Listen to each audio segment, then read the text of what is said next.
စောက်ပြဿနာဒီအချိန်မှာကျွန်တော်အဖြစ်ချင်ဆုံးဆန္ဒတစ်ခုကတော့သူ့ကိုတင်းချက်စွာဖတ်ထားချင်တာပါပဲ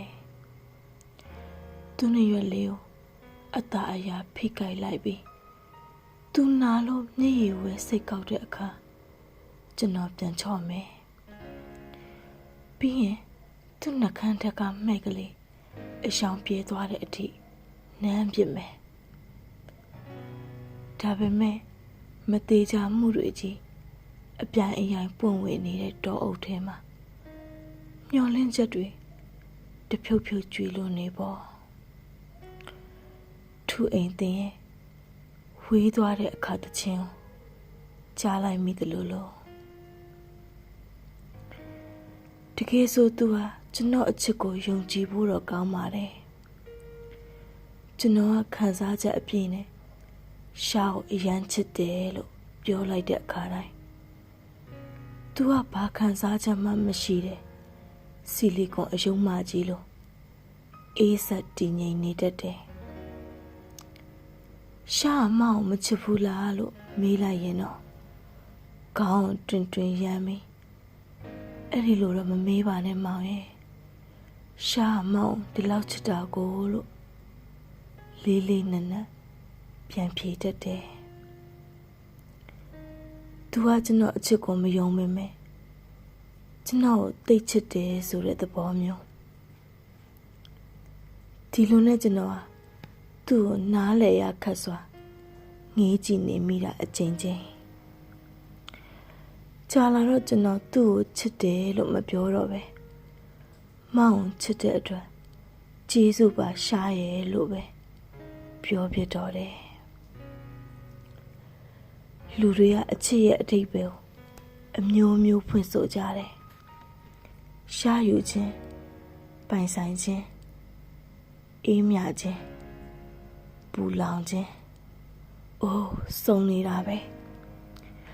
နောက်ပိုင်းမှာတော့သူတို့ဖွင့်ဆိုတဲ့အဓိပ္ပာယ်တွေကိုသူတို့ကိုယ်တိုင်မယုံကြည်တော့တာတွေလည်းရှိတယ်ကျွန်တော်အတွက်တော့အချစ်ဆိုတာစောက်ပြဿနာပါပဲသူ့ကိုမမြင်ရတဲ့နေ့တွေဟာစောက်ပြဿနာသူ့ကိုတဝင်းတိုတဲ့အခါစောက်ပြဿနာသူ့ဘဝအဆင်မပြေတဲ့အခါစောက်ပြဿနာကျွန်တော်ပြောနိုင်တာခမည်းတော်ကအချစ်ကိုတွေးပြီးလို့ယုံကြည်နေတဲ့အခါကျွန်တော်ကစောက်ပြဿနာကိုတွေးတာပါလို့ပဲနားလည်နေမိမှာပါပဲကျွန်တော်ကသူ့အပေါ်နှခမ်းကိုနမ်းတဲ့အခါသူကကျွန်တော်အောင်နှခမ်းကိုနမ်းနေရမှာခဏလေးနမ်းပြီးနှခမ်းတွေတစ်ဆက်ဆက်တုံနေနမ်းနေမျက်လုံးမှိတ်ထားတာပိုကောင်းတယ်လို့သတင်းတစ်ပုဒ်မှာဖတ်ဖို့တယ်ကျွန်တော်ကတော့သူမသိအောင်သူ့မျက်နှာလေးကိုခိုးကြည့်နေတတ်တယ်သူ့ကိုကြည့်ရင်ပဲနမ်းကျင်တယ်နမ်းနေကျွန်တော်လက်တွေဘယ်မှရွှေ့မသွားပါဘူးလို့တော့ဂရိမပေးချင်ပါကျွန်တော်ကရှားအောင်မချစ်ဘူး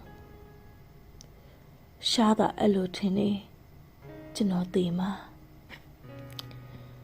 အချစ်နဲ့ပတ်သက်တဲ့ကျွန်တော်ရဲ့အတိတ်ဆိုးတွေဟာသူ့ကိုခြောက်လှန့်နေတော့မှာပဲ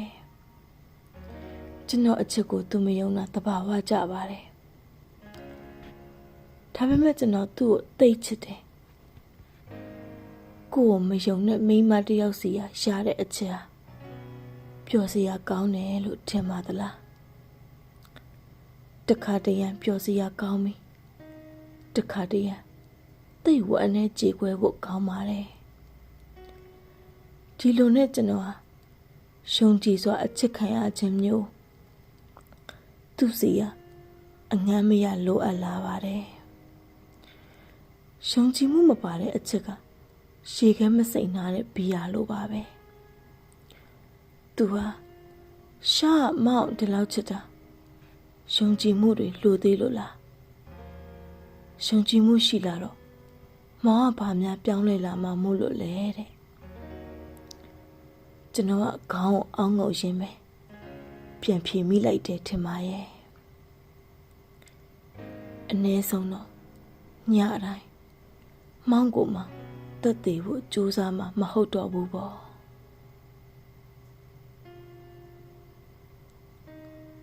မောင်ဆောင်ခါ